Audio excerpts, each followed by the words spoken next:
Bien, bonjour à tous, à toutes. Alors effectivement, là, je passe juste derrière une intervention qui a très bien posé le tableau. Le sujet ici, c'est d'essayer de vous expliquer quelle est notre vision de la posture du rôle du contrôleur de gestion face au pilotage de la transition climatique. Et effectivement, on est bien sur cette notion de pilotage, et non seulement de pilotage d'une organisation, mais également de pilotage quasiment d'un écosystème et d'un territoire. Donc c'est là où il y a une petite originalité qu'on va essayer de développer. Tout ce travail, tout ce support, alors c'est quelque chose que je fais avec une contrôleuse de gestion environnementale qui a rejoint l'équipe il y a quelques années, mais qui s'est spécialisée depuis quelques mois, et qui est dans la salle, Estelle Pingot, qui est là. Donc je le dis, hein, tout ça, c'est un travail en commun qu'on a réalisé et qu'on réalise au quotidien. On va passer en une rapide introduction sur le rôle moteur des collectivités territoriales dans la transition climatique. Je vous présenterai les ambitions portées par Dijon Métropole, même si M. Hameau en a déjà parlé, et M. Madinier hier également. Et puis on finira par poser une question, parce que moi aussi je pose des questions, même si je suis un praticien et pas un universitaire. Et je suis désolé de vous dire que j'ai plus de questions que de réponses à vous apporter aujourd'hui, mais sur le rôle dans tout ça d'un contrôleur de gestion environnementale dans une stratégie climatique et dans une transition. En termes d'introduction, très rapidement, je ne vais pas revenir sur ces détails-là, je pense que chacun a en tête.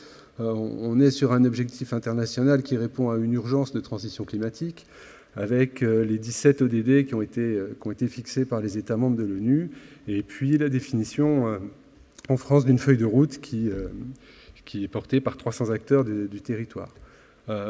Tout ça s'inscrit dans un cadre qui est réglementaire et budgétaire, hein, donc un cadre réglementaire avec ces compétences des collectivités locales, et puis aussi un contexte de fortes contraintes budgétaires qui pèsent sur nos équilibres et donc qui peuvent limiter aussi nos possibilités d'action.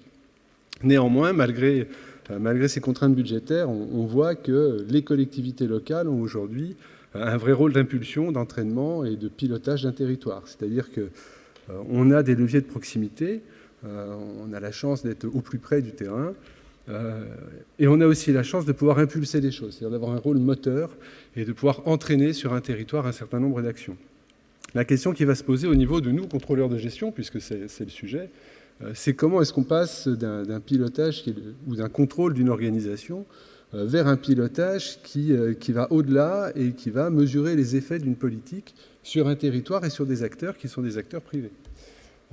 Et qui vont porter à la fois sur des choses très quantitatives, ce qu'on a l'habitude de faire en tant que contrôleur de gestion. On reprend nos casquettes de compteur de haricots, mais on va quand même essayer d'aller au-delà de ce côté quantitatif et de gestion de données pour aller sur du qualitatif et sur de l'extra-financier.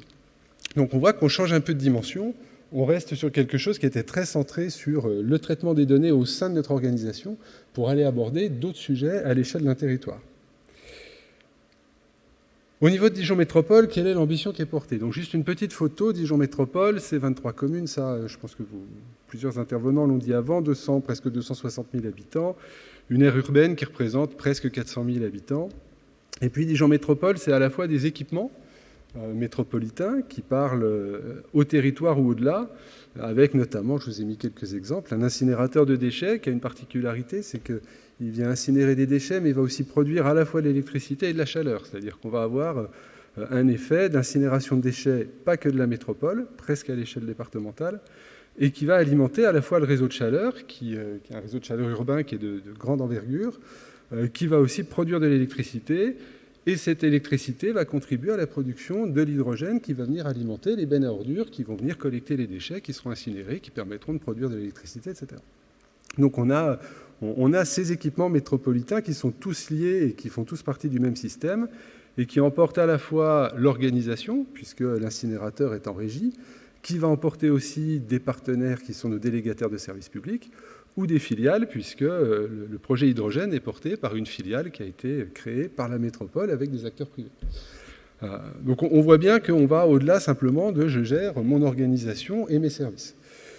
Au-delà de ça, au-delà de ces équipements, Dijon Métropole, c'est aussi un ensemble de politiques publiques qui rassemble un certain nombre d'intervenants, des citoyens, des usagers, des entreprises, et qui sont portés soit en direct, soit indirectement par la collectivité, par externalisation.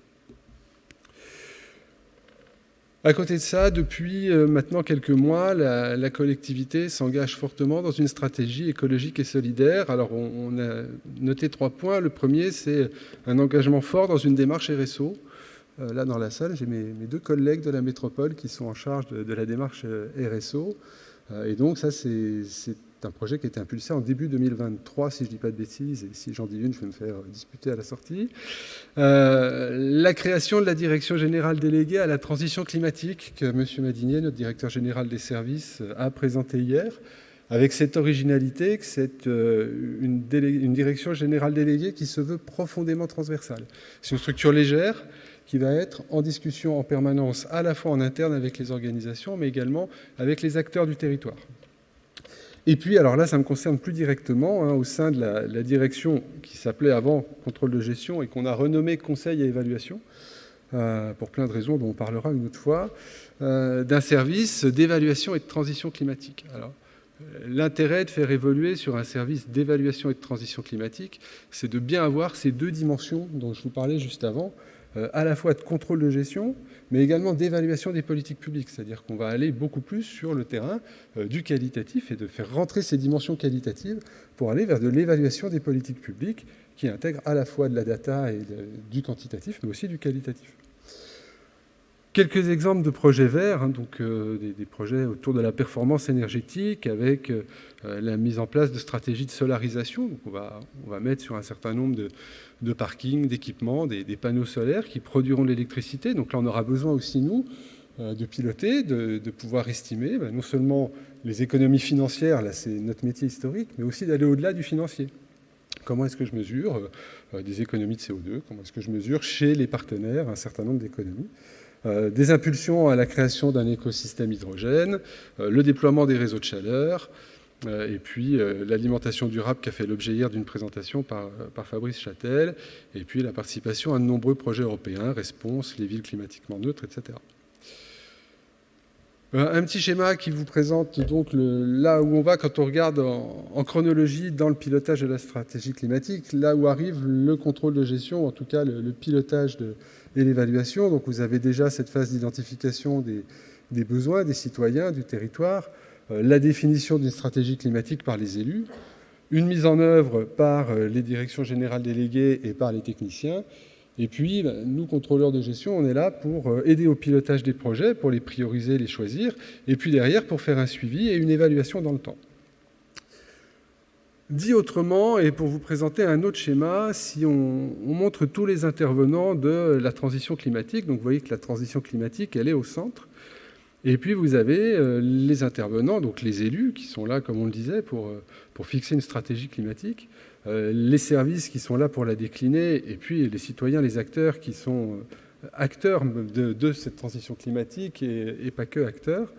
Vous voyez qu'à chaque endroit, le contrôle de gestion environnementale a sa place, soit pour donner des billes, pour prendre des décisions, soit pour rendre compte, que ce soit aux citoyens, aux acteurs du territoire ou aux élus, soit pour accompagner les services, à la fois en amont sur la définition des projets, mais également sur la mise en place d'indicateurs de suivi par la suite.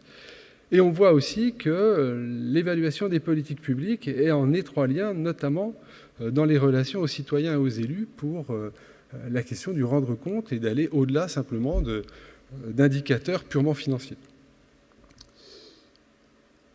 On a réalisé un certain nombre d'entretiens en interne avant de mettre en place notre nouvelle organisation pour un peu voir quelle était la perception de nos collègues et leur attente en termes de contrôle de gestion environnementale. Donc on vous a mis un petit verbatim des entretiens. On voit que certains sont un peu poètes et d'autres beaucoup moins. Donc dans les poètes, on a ceux qui veulent rendre visible l'invisible. Et puis à côté de ça, on en a qui sont beaucoup plus pragmatiques, qui veulent donner du sens ou qui veulent surtout mesurer les risques pour choisir des moyens. On voit quand même que toutes les attentes, elles se regroupent en 3 grandes familles de fonctions traditionnelles du contrôle de gestion.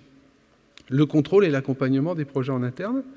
Donc là, c'est vraiment une dimension que nous, on a depuis des années et qui a justifié d'ailleurs de changer de nom de la direction, qui est devenue Conseil Évaluation et plus Contrôle de Gestion. On voit qu'on a tout le volet qui relève de l'aide à la décision dans les choix stratégiques. Donc là, on est vraiment là pour donner des billes à nos décideurs et pour objectiver, en fait, et décider en connaissance de cause, comme l'a dit l'un d'entre eux. Et puis on voit qu'on a cette famille qui déborde un peu du cadre, ou en tout cas qui est peut-être une extension du contrôle de gestion classique, qui consiste à piloter non plus des indicateurs seulement financiers, mais également des indicateurs extra-financiers. On va aller mesurer d'autres choses que des choses financières, et en plus à une autre échelle que celle de l'organisation. Un petit point sur l'organigramme tel qu'il est aujourd'hui. Donc vous voyez que c'est une direction qui est quand même assez légère. Donc le contrôle de gestion classique a été renommé conseil de gestion, vous le voyez sur la partie droite.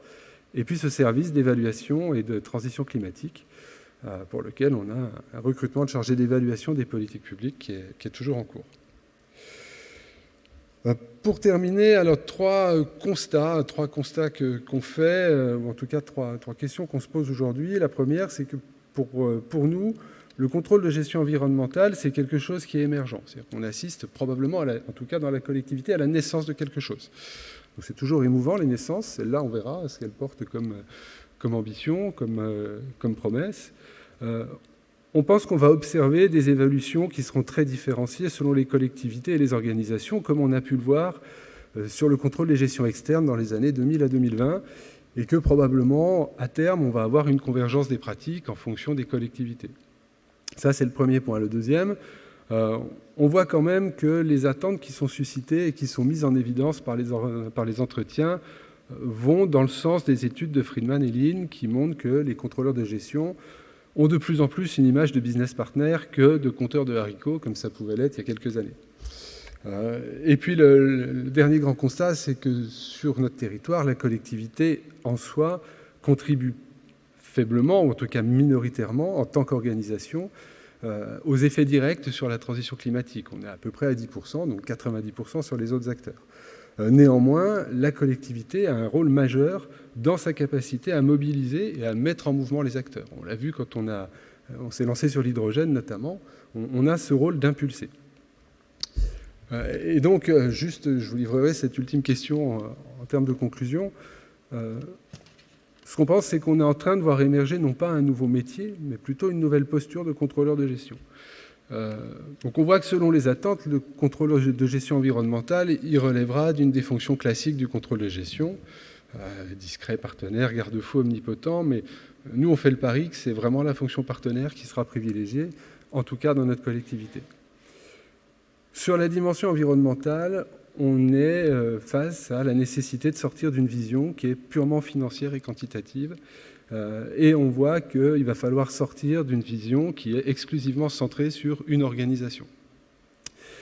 Et donc nous, ce qu'on suppose, en tout cas à ce stade, c'est que le contrôle de gestion environnementale va, en s'appuyant sur ses missions, ses méthodologies, ses outils traditionnels, devoir, peut-être par hybridation, développer des pratiques qui sont inspirées de l'évaluation des politiques publiques et va devoir innover dans la construction d'indicateurs complètement différents, mais pertinents sur comment est-ce qu'on pilote et on suit cette transition climatique à l'échelle de notre territoire. Je vous remercie. Merci.